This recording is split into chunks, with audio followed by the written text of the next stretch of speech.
Good morning, everyone. Welcome to Chetan Sharma classes, and I am your teacher, your accounts teacher. My name is Chetan Sharma. So last class में हम लोगों ने ऐसा कि जैसा कि आप लोगों को पता है कि हम लोगों ने डिस्कस किया था कि एसेट्स क्या होती है, लाइबिलिटी क्या होती है और कैपिटल क्या होता है, एक्सपेंडिचर क्या होता है, नेचर क्या होता है, क्लियर पढ़ा था। CLEAR, C for capital, E for expense and loss, A for assets, L for liability, R for revenue, जिसका दूसरा नाम इनकम एंड प्रॉफिट भी पढ़ा था। तो उसी बेसिक्स को लेते हुए हम आगे बढ़ते हैं। और जैसा कि मैंने आप लोगों को लास्ट क्लास में बताया था कि हम लोग इस बेसिक्स को करने के बाद एक चैप्टर कंटिन्यू करने वाले हैं जिसका नाम है ट्रायल बैलेंस। तो आइए उसी चैप्टर को कंटिन्यू करते हैं। और अगर किसी ने वीडियो नहीं देखी है तो वो प्लेलिस्ट में जाकर इंट्रोडक्शन ऑफ अकाउंटेंसी में पार्ट 1 को देख ले, जिससे कि उसके बेसिक कॉन्सेप्ट क्लियर हो जाए और फिर वो इस चैप्टर को समझने के लायक हो जाएगा। तो आइए शुरू करते हैं, जिसका नाम है ट्रायल बैलेंस। देखिए क्या होता है बच्चों, ये हमारे को इलस्ट्रेशन दे रखा है ट्रायल बैलेंस का, जिसके अंदर आप लोगों को क्या क्या दे रखा है। फर्नीचर दे रहा है, plant and machinery, discount, salary, bank overdraft, cash, creditor, salary, debtor, carriage outward, carriage inward, sales, purchase, discount receive, interest paid, bad debt, ये सारे आइटम दे रखे हैं। आज मैं इन आइटम्स को कैसे कैटेगराइज करते हैं उस क्लियर के अंदर, वो आप लोगों को बताने जा रहा हूँ। कोशिश करूंगा लॉजिकली आपको समझ में आए। फिर भी अगर कोई डाउट्स हो तो आप लोग कमेंट्स में कह सकते हैं। आइए शुरू करते हैं। सबसे पहले हम क्या करेंगे बच्चों, कॉलम बनाएंगे अपने, जिसमें हम 5 कॉलम बनाएंगे। पहला कॉलम होगा हमारा 1, 2, 3 एंड 4 एंड 5। तो यहां से हम सब डिवीजन कर देंगे। ये हमारा CLEAR। आर का दूसरा नाम क्या होता है बेटा, हम लोगों ने पढ़ा था इनकम एंड प्रॉफिट। और एक्सपेंस का, ई का पूरा नाम क्या है, एक्सपेंस एंड लॉस। तो ये है हमारा क्लियर, CLEAR, क्लियर। ठीक है बच्चों, अब एक एक करके आइटम्स को हम लोग क्या करेंगे, पुट करना चालू करेंगे। मैं फिर से एक बार डिफाइन कर देता हूं। ये सी का मतलब है, इस सी का मतलब है कैपिटल, एल का मतलब है लाइबिलिटी, ई का मतलब है एक्सपेंस, ए का मतलब है एसेट्स और आर का मतलब है रेवेन्यू। रेवेन्यू का दूसरा नाम है इनकम एंड प्रॉफिट और एक्सपेंस का दूसरा नाम है एक्सपेंस एंड लॉस। आइए इन्हीं आइटम्स को एक एक करके हम लोग फिट करना चालू करते हैं। सबसे पहले मैं एक बार इनका मतलब आप लोगों को बता देता हूँ ताकि इनको पहचानने में आपको प्रॉब्लम ना हो, और अगर कोई डिवाइस करके नहीं भी आया होगा तो भी उसको समझ में आने लग जाएगा। फर्स्ट ऑफ ऑल, एसेट्स का मतलब क्या होता है, एक बिजनेस को चलाने के लिए जितने भी सामानों की जरूरत पड़ती है उन सभी सामानों को हम लोग क्या बोलते हैं, एसेट्स बोलते हैं। अब उस सामान को लेने के लिए मुझे पैसा चाहिए, तो पैसा मुझे या तो बिजनेसमैन देगा या बिजनेसमैन के अलावा कोई और पर्सन देगा। अगर बिजनेसमैन देता है तो उसको मैं बोलूंगा कैपिटल, और अगर अदर देन बिजनेसमैन देता है तो उसको मैं बोलूंगा लाइबिलिटी। तो कैपिटल और लाइबिलिटी के द्वारा जो पैसे आए होंगे मेरे पास, उस पैसे से मैं क्या करूंगा, बिजनेस की एसेट्स को खरीदूंगा। अब बिजनेस चलेगा तो उसमें एक्सपेंस एंड लॉस भी होंगे, और बिजनेस चलेगा तो उसमें इनकम एंड प्रॉफिट भी होंगे। बस इसी तरीके से हम क्या करेंगे, आइटम्स को कैटेगराइज करेंगे। तो आइए पहला चीज क्या है, फर्नीचर। अब आप मुझे एक बात बताइए, किसी भी बिजनेस को चलाने के लिए हमें फर्नीचर की जरूरत पड़ेगी या नहीं पड़ेगी। एग्जाम्पल, मैं कोचिंग सेंटर खोलना चाहता हूँ, तो कोचिंग सेंटर जब मैं खोलूंगा तो मुझको क्या चाहिए, टेबल चाहिए, चेयर चाहिए, बोर्ड चाहिए, मार्कर चाहिए, एसी चाहिए, और वाटर कूलर चाहिए, काउंटर चाहिए। So many things are needed to run a coaching institute. तो उसमें फर्नीचर भी तो एक पार्ट होता है ना बेटे, जिसके अंदर हम बुक्स रखते हैं वो शोकेस होता है, जिसमें हम बैठते हैं वो डेस्क होती है। तो these are the part of furniture. अगर फर्नीचर नहीं होगा तो फिर मैं अपने बिजनेस को रन करने में मुझे बहुत प्रॉब्लम आएगी। तो बिजनेस को चलाने के लिए जिस चीज की जरूरत पड़ती है उसमें से एक फर्नीचर भी होता है। तो फर्नीचर हमारी क्या है, फर्नीचर हमारी एसेट्स है। तो हम किसके अंदर डालेंगे फर्नीचर को, एसेट्स के अंदर डाल देंगे। तो एसेट्स में क्या डाल दूंगा, फर्नीचर। बेटे मैं शॉर्ट फॉर्म यूज करूंगा, लेकिन आइटम में यही लिख रहा हूं, मैंने इस वाले फर्नीचर को यहाँ पर लिख दिया है। फर्नीचर मेरी क्या है, एसेट्स है। नेक्स्ट आइटम मेरे बच्चे क्या है, प्लांट एंड मशीनरी। आजकल आप देख रहे हैं कि वाटर का बहुत चल रहा है कि फिल्टर करके वाटर आता है, क्योंकि पानी साफ नहीं आता। तो लोग क्या करते हैं, बाहर से जो पानी वाले होते हैं उनसे पानी लेते हैं। तो गली में जो आवाज मारते हैं पानी वाला पानी ले लो, वो पानी आता कहां से और उनसे क्यों लेते हैं हम पानी। क्या होता है बेटे, उनकी ना एक जगह होती है, फैक्ट्री कह सकते हो आप जिसको, वो उस जगह को लेते हैं, वहां पर क्या करते हैं, अपना प्लांट सेटअप करते हैं, जहां पर मशीनरी को क्या करते हैं, इंस्टॉल करते हैं। इंस्टॉल का मतलब क्या होता है बेटे, गड्ढा गड्ढा खोद के उसको, मशीन को उस गड्ढे में फिक्स करना, पाइपलाइंस को लगाना और उसमें बिट्स वगैरह लगाना। So that this is called installation of machinery. जिस जगह पर इंस्टॉल होती है उसको हम लोग बोलते हैं प्लांट। तो इसीलिए वो हमारी क्या है, प्लांट एंड मशीनरी, जहां पर पानी को फिल्टर करके प्योर किया जाता है, उस पूरे प्रोसेस की जगह को क्या बोलते हैं, प्लांट एंड मशीनरी। अगर प्लांट नहीं होगा तो भी वो भी प्लांट हमारा क्या है, बिजनेस चलाने में हेल्प कर रहा है पानी का, और मशीनरी भी क्या कर रही है, बिजनेस चलाने में हेल्प कर रही है। तो प्लांट एंड मशीनरी भी मेरी क्या है, एसेट्स है। प्लांट एंड मशीनरी क्या है, मेरी एसेट्स है, क्योंकि ये मेरा बिजनेस चलाने में हेल्प कर रही है। तो आइए थर्ड आइटम पे आते हैं। थर्ड आइटम क्या है, डिस्काउंट अलाउ। बेटे मैं ट्यूशन पढ़ाता हूँ, मुझे किसी बच्चे ने फीस दी, उसने बोला सर मुझे थोड़ा डिस्काउंट दे दीजिए, आपकी फीस बहुत ज्यादा है, या मैं 2 सब्जेक्ट की जगह 3 सब्जेक्ट पढ़ रहा हूँ, तो क्या आप मुझे कुछ डिस्काउंट देंगे। मैं बोलता हूँ हाँ बेटे बिल्कुल आपको डिस्काउंट दूंगा। तो मैंने क्या करा, अपनी फीस का जो भी उसका टोटल बनना था, उसका कुछ अमाउंट मैंने क्या कर दिया, डिस्काउंट उसको दे दिया। मैंने डिस्काउंट दिया है, उसने मुझे डिस्काउंट नहीं दिया है, मैंने उसको डिस्काउंट दिया है। तो मैं जब किसी को डिस्काउंट देता हूं तो मेरा नुकसान हो रहा है, जहां मुझे पैसे मिलने चाहिए थे 200 रुपए ज्यादा, वहां मुझे 200 रुपए कम मिल रहे हैं, मेरी इनकम क्या हो रही है, कम हो रही है। तो ये मेरा क्या हो गया, नुकसान हो गया है। तो डिस्काउंट देना नुकसान है, और डिस्काउंट लेना, अपोजिट वर्ड खेलेंगे बेटे, सुबह का शाम, औरत का आदमी। तो ऐसे ही क्या होता है, डिस्काउंट अलाउड का डिस्काउंट रिसीव। अगर डिस्काउंट अलाउ एक्सपेंस है तो लॉजिक की बात है, डिस्काउंट रिसीव इनकम है। तो आइए इसको डालते हैं। तो रेवेन्यू के अंदर कौन आ जाएगा, डिस्काउंट अलाउ। और डिस्काउंट अलाउ नहीं बच्चे, डिस्काउंट रिसीव। डिस्काउंट रिसीव किस में आएगा, ये मेरी इनकम है, और डिस्काउंट अलाउ किस में आएगा, ये मेरा एक्सपेंस है। डिस्काउंट देना मेरे लिए खर्चा है, और डिस्काउंट लेना मेरे लिए फायदा है। अगला आइटम क्या है, सैलरी। अगर हम एक बिजनेस है, तो बेटे बिजनेस जो होता है वो वर्करों को सैलरी देता है या लेता है, बिजनेस खुद वर्कर है या वर्करों को रखता है, वर्करों को रखता है। तो जब वर्कर हमको पैसे देते हैं तो हमें उनको क्या देना पड़ता है, सैलरी देनी पड़ती है। आपने को इकोनॉमिक्स में लैंड लेबर कैपिटल एंटरप्रेन्योर पढ़ा है, जिसमें लेबर की सर्विस अगर हम हायर करते हैं तो उसके रिटर्न टू फैक्टर में क्या देते हैं, उसको वेजेस देते हैं। तो सेम एज अगर मैं कोई एम्प्लॉय रख रहा हूँ अपने कंपनी में, या कोई लेबर रख रहा हूँ, या फिर कोई गार्ड रख रहा हूँ, उसको इन रिटर्न क्या दूंगा, मैं उसको कंसिडरेशन के तौर पे क्या दूंगा, मैं उसको सैलरी दूंगा। व्हेन आई पे the salary, this is a expense for मी। तो मैं यहाँ पे क्या लिखूंगा, salary is a expense for a business, and I am a business, I'm not a businessman.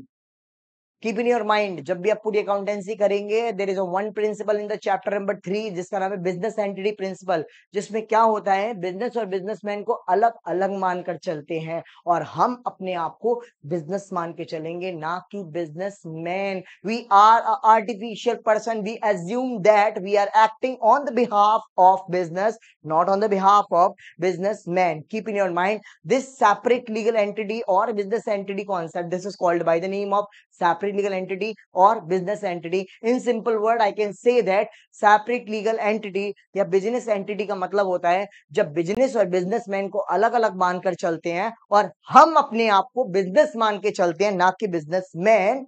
इसी प्रिंसिपल को हम लोग क्या बोलते हैं, सेपरेट लीगल एंटिटी। तो मैं एक बिजनेस हूं according to the assumption of separate legal entity, मैं अपने आप को पूरी अकाउंटेंसी करते टाइम क्या मानूंगा, बिजनेस मानूंगा। और अगर मैं बिजनेस हूं तो मैं वर्करों को सैलरी दे रहा हूं, मैं वर्करों को क्या कर रहा हूं, सैलरी दे रहा हूं। And when I pay something to someone, that is called expense, that's why I am recorded the salary in the expense and loss.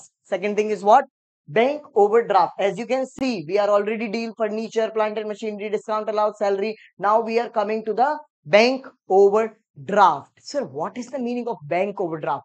Bete, there is a two balances in the bank. One is positive, another is negative. कई बार हमारा bank balance आपने देखा होगा negative में भी चला जाता है। सर कैसे, मैंने कभी नहीं देखा ऐसा बैंक नेगेटिव में चला जाए, होता है। एग्जाम्पल, आपका बैंक बैलेंस 0 है, और आपका कार्ड, डेबिट कार्ड कहीं गुम हो गया, आपने क्या करा, उस डेबिट कार्ड को अप्लाई करा ऑनलाइन, तो बैंक ने कार्ड तो इश्यू कर दिया आपको, लेकिन आपसे वो पैसे भी चार्ज करेगा, because you are issuing another card, ठीक है, you are availing the service of business, that's why he is charging some amount of the card. तो डेबिट कार्ड के वो पैसे काटेगा, बट पैसे तो आपके बैंक में है ही नहीं, तो वो क्या करे, आपके बैंक को क्या कर देगा, वो नेगेटिव में शो कर देगा। एग्जांपल, बैंक के कार्ड की सर्विस 500 रुपए दी, तो आपके बैंक बैलेंस को -500 वो शो करेगा। It means it is a overdraft facilities.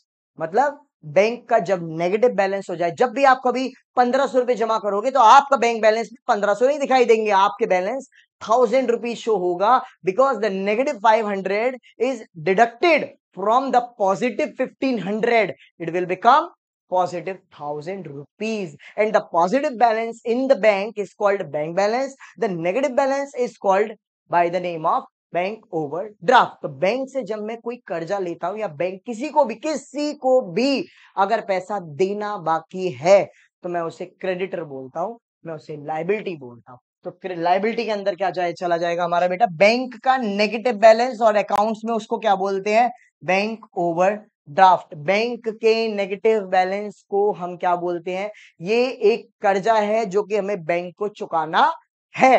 अब आ जाते हैं बेटे बैंक बैलेंस पे। मैं अपोजिट भी लेके चलूंगा, सिर्फ इसी क्वेश्चन को डील नहीं करूंगा ताकि आपको नंबर ऑफ आइटम इससे ज्यादा पता चल सके, ताकि आप और भी बुक के क्वेश्चन विदाउट मेरी हेल्प के सॉल्व कर सके। ठीक है, तो बैंक ओवरड्राफ्ट का अपोजिट क्या हो जाएगा, बैंक बैलेंस, जो कि क्या है, मेरी एसेट्स है। बैंक लिखूं या बैंक बैलेंस लिखूं, बात बराबर है। अगर बैंक का पॉजिटिव बैलेंस है, अगर बैंक का पॉजिटिव बैलेंस है तो उसे बैंक बोलते हैं, और अगर बैंक का नेगेटिव बैलेंस है तो उसे बैंक ओवर ड्राफ्ट बोलते हैं। आई होप आपको समझ में आ गया होगा। Next, cash in hand. बेटे अगर मैं अपने गल्ले में, अगर मैं अपने ड्रॉर में पैसे लेके ही नहीं बैठूंगा तो मैं डील कैसे करूंगा। एग्जांपल, मेरे पास कोई कोचिंग की फीस आई तो मैं उसको चेंज कहां से दूंगा, मैं रिटर्न कहां से करूंगा उसको। सो आई नीड कैश ऑल्सो। ठीक है, तो cash is a assets because it help me in running the business. तो यहाँ पे क्या डाल दूंगा मैं एसेट्स में, cash in hand. Cash in hand क्या है, मेरी एसेट्स है। सर जैसे बैंक पॉजिटिव और नेगेटिव हो सकता है, क्या कैश भी पॉजिटिव और नेगेटिव हो सकता है? नो, कैश कभी नेगेटिव नहीं होता, cash is always positive. Next item, creditor. Sir what is the meaning of creditor? There is a two simple terms, keep in your mind. अगर मुझे किसी से कुछ भी लेना बाकी है, अगर मुझे किसी से कुछ भी लेना बाकी है तो वो क्या है, अच्छी बात है।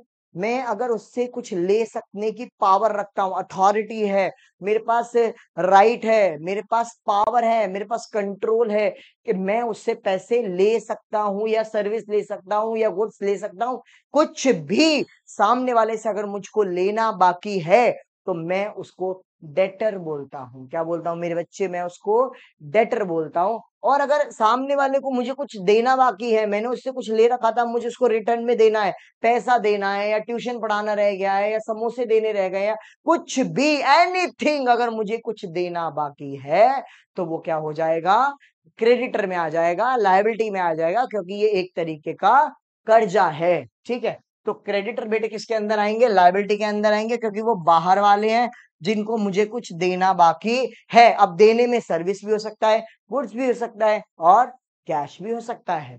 अब इसका अपोजिट क्या होता है, डेटर, मुझे कुछ लेना बाकी है तो वो मेरी एसेट्स है, क्योंकि बिजनेस चलाने में वो मुझे हेल्प कर रहा है, मेरा उसके ऊपर कंट्रोल है, and it is helpful for running my business. Now the next item is carriage outward. Sir what is the meaning of, मैं दोनों को एक साथ समझाऊंगा, कैरेज आउटवर्ड को भी और कैरेज इनवर्ड को भी। Sir what is the meaning of carriage outward and carriage inward? बेटे आप लोगों ने क्या देखा होगा, कई बार रिक्शे से हम जाते या आते हैं। फॉर एग्जाम्पल, मेरी बेटी स्कूल जा रही है, तो अगर मैं अपनी बेटी को रिक्शे से भेज रहा हूं घर से स्कूल, तो मेरी बेटी बाहर जा रही है, मैं, और रिक्शे वाला उस चीज के पैसे लेगा, तो क्या बोलूंगा मैं इसको, कैरेज आउटवर्ड। माल को, बच्चे को बाहर भेजने के लिए जो रिक्शे, जो किराया, जो भाड़ा मुझे देना पड़ा, उसको मैं क्या बोलूंगा, कैरेज आउटवर्ड। और जब वो स्कूल से वापस आएगी तो वही रिक्शे वाला फिर पैसे लेगा मेरी बेटी को घर में लाने के लिए, में मतलब इन, तो उसके लिए मैं क्या दूंगा, कैरेज इनवर्ड। तो बेटे मेरी बेटी चाहे रिक्शे से स्कूल जाए या स्कूल से घर आए, रिक्शे वाले को तो पैसे देने ही पड़ेंगे।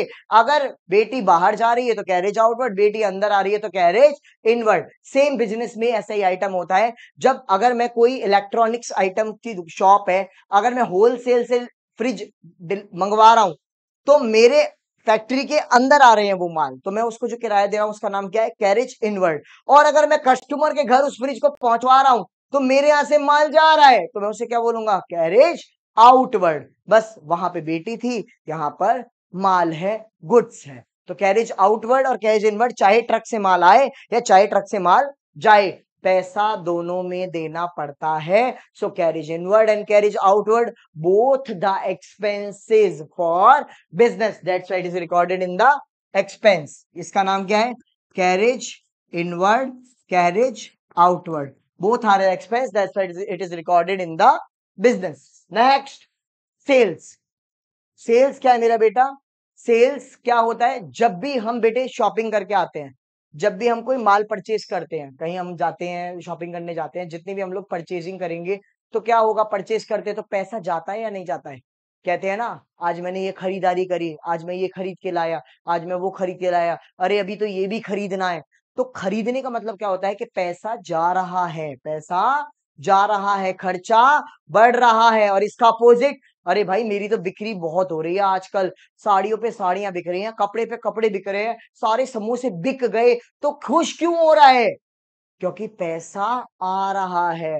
तो sale is a income for me and purchase is the expense for me. When a business purchasing the raw material, it is expense for the business. When a business sold the final goods to the customer, it is called income. So sales is the income, that's why it is recorded in the income and profit, and purchase is the expense, that's why it is recorded in the purchase expense and loss. Next term is discount receive. मैं आपको पहले ही बता चुका था कि discount अगर मैं receive करूंगा तो मुझे क्या होगा, फायदा होगा। जहां मुझे 1 लाख रुपए देने थे, सामने वाले ने 20% डिस्काउंट दे दिया मुझको, तो मुझे कितना देना पड़ा, केवल 80,000 रुपए, 20,000 रुपए का मुझे क्या हो गया, फायदा हो गया। तो मैं उस फायदे को कहां रिकॉर्ड करूंगा, रेवेन्यू या इनकम एंड प्रॉफिट में।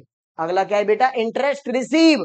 अगर मैं ब्याज रिसीव कर रहा हूं, मैंने कहीं इन्वेस्ट कर रखा था, कहीं स्टॉक मार्केट में, कहीं बॉन्ड में, वहां से मुझे ब्याज मिल रही है, डिविडेंड मिल रहा है, तो बेटे वो मेरी क्या है, इनकम है। अगर मैं कोई भी चीज रिसीव करूंगा, interest receive, it is a income for me. When I am paying the interest to the outsider, it is called expense, और इसको क्या बोलते हैं, interest paid. Interest paid is the expense for the business, opposite word है, that's why I am dealing both the simultaneously. Receive भी कर लिया, interest pay भी कर दिया। Now coming to the end, bad डेप्ट। ये डेप्ट जो है ना बेटे, डेटर का शॉर्ट फॉर्म है। डेटर की स्पेलिंग होती है DEBTOR। अगर मैं इसको हटा दूं तो क्या बच गया, ये डेप्ट। तो जब ये बंदा, डेप्टर का मतलब क्या था, मुझे जिससे पैसे लेना हो, कि अगर वो भाग जाए, मेरा पैसा डूब जाए, वो मर गया, वो इंसॉल्वेंट हो गया, वो भाग गया, वो आवाज निकला, वो बदतमीज निकला, वो लेके भाग गया, नीयत खराब हो गई, मेरा पैसा तो डूब गया ना। तो जब पैसा डूब जाता है तो उसे क्या बोलते हैं, लॉस। इसीलिए बैड मतलब क्या होता है, गंदा, और डेप्ट का मतलब क्या है, डेप्ट मतलब डेटर का शॉर्ट फॉर्म, बैड डेप्ट, इट इज माय लॉस। तो ये था बेटा आपका ट्रायल बैलेंस। फॉर्मेट अलग है, मैंने फॉर्मेट के पर्पस से नहीं पढ़ाया, मैंने पढ़ाया आप लोग इस पर्पस से कि आपको ये क्लियर हो कि कौन सा आइटम किस कैटेगरी के अंदर आता है। एक और चीज सिखाता हूं, मैंने आप लोगों को LIC सिखाया था, इसका दूसरा नाम क्या है बेटा, आई।